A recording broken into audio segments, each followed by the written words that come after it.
Hi friends, good food గురించి good food లోపల అన్నంతో మనం ఏమి తయారు చేయొచ్చు, ఎలా తయారు చేయొచ్చు తెలుసుకుందాం. ఒక్కొక్కసారి మనం అన్నం వండేటప్పుడు నీళ్ళు ఎక్కువై సడన్గా అన్నం మెత్తగవుతుంది. అలాంటప్పుడు దాంతో అన్నం ఏ కూర కలుపుకున్నా టేస్ట్ ఉండదని బాధపడుతూ ఉంటాం. ఇంట్లో వాళ్ళు కూడా అందరు మనని ఏం వండినావు, ఏం చేసినావు అని అంటారు. అన్ని రోజులు మంచిగా వండినప్పుడు ఏమన్నారు, ఒకరోజు పొరపాటు జరిగితే మాత్రం అందరు గిట్లుంటుందా గట్లుంటుందా అని అందరు నీతులు చెప్పేవాళ్ళు ఉంటారు ఫ్రెండ్స్. అలాంటప్పుడు మనం అస్సలు బాధపడకుండా ఆత్మస్థైర్యంతో మనకు తోచినట్లు చేయాలి. అన్నం వండేటప్పుడు కొన్నిసార్లు నీళ్ళు ఎక్కువై మెత్తగా అయిపోతూ ఉంటుంది. దాన్ని తినలేక చాలామంది పారేస్తుంటారు. కానీ దాంతో బోలెడు రుచికరమైన వంటలను చేసుకోవచ్చు. ఎలా అంటే పరమాన్నం చేసుకోవచ్చు. దాంట్లోనే కొంచెం పాలు, బెల్లము, డ్రై ఫ్రూట్స్ వేసి పరమాన్నంలా చేసుకోవచ్చు. ఒకటి. రెండవది, జిగట అన్నానికి కూరగాయ ముక్కలను జోడించి కిచిడిగా కూడా చేసుకోవచ్చు. ఈ జిగట అన్నం ఉంది కదా, దాంట్లో ఏంటిది కూరగాయ ముక్కలన్నిటిని చేర్చి కిచిడిగా కూడా చేసుకోవచ్చు.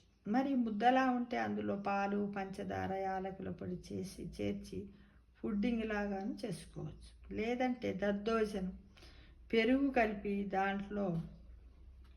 కలిపి మిరియాలు, నెయ్యి, ఎండిన మిర్చి, జీలకర్ర, ఆవాలతో, కరివేపాకు, కొత్తిమీరతో పోపు పెట్టుకుంటే కూడా చక్కటి దద్దోజనం తయారవుతుంది. దాంట్లో 2 పాల పెరుగు పోస్తే 1 పాలు పోసి కలిపి పెట్టండి. ఎంత బాగుంటుందో, అస్సలు బాధపడద్దు ఫ్రెండ్స్. అది ఆరోగ్యానికి కూడా చాలా మంచిది, తెలుసా మీకు? క్రిస్పీ కాయిన్స్ లాంటివి చేస్తే కూడా పిల్లలు ఇష్టంగా తింటారు. అయితే అసలు క్రిస్పీ కాయిన్ అంటే ఎలా చేయాలి తెలుసుకుందాం.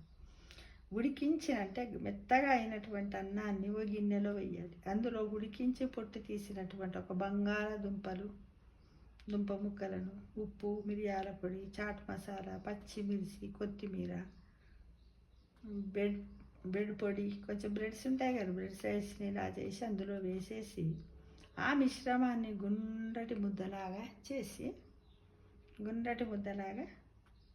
చేసి తర్వాత చేతి మీద మందపాటి కాయిన ఆకారం అంటే గుండ్రంగా వత్తుకొని దానికి ముక్కులు, చెవులు వచ్చేలా చేసి కాగిన నూనెలో వేసి సిమ్లో వేయించండి. ఎంత బాగుంటాయో తింటే, రుచికరంగా.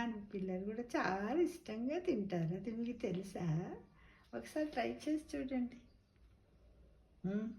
ఇలా చక్కగా ఉంటుంది. ఇవేవి వద్దనుకుంటే ఏం చేయండి అంటే, ఓవెన్ బౌల్లో బేకింగ్ షీట్ పరిచి దాని మీద ఈ అన్నం ఉంచి 5-6 నిమిషాలు మధ్యలో చూసుకుంటూ వేడి చేస్తే నీటి శాతం తగ్గి అన్నం కూడా పొడిగా అవుతుంది. కాబట్టి ఒక్కోసారి ఇలాంటి పొరపాట్లు జరుగుతూ ఉంటాయి. జరిగినప్పుడు కూడా మనం బాధపడకుండా వండినటువంటి అన్నాన్ని, ఆహార పదార్థాలను వేస్ట్ చేయకుండా ఇలా రకరకాల రుచికరమైనటువంటి వంటకాలను కూడా చేసుకోవచ్చు.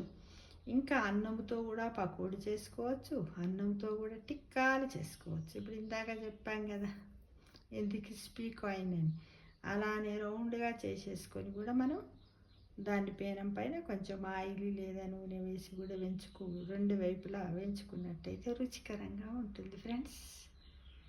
ఓకేనా? మరి తప్పకుండా ఫుడ్ని వేస్ట్ చేయకుండా ఈ విధంగా వెరైటీగా చేసుకోవాలని ప్రతి ఒక్కరిని ఆశిస్తున్నాను.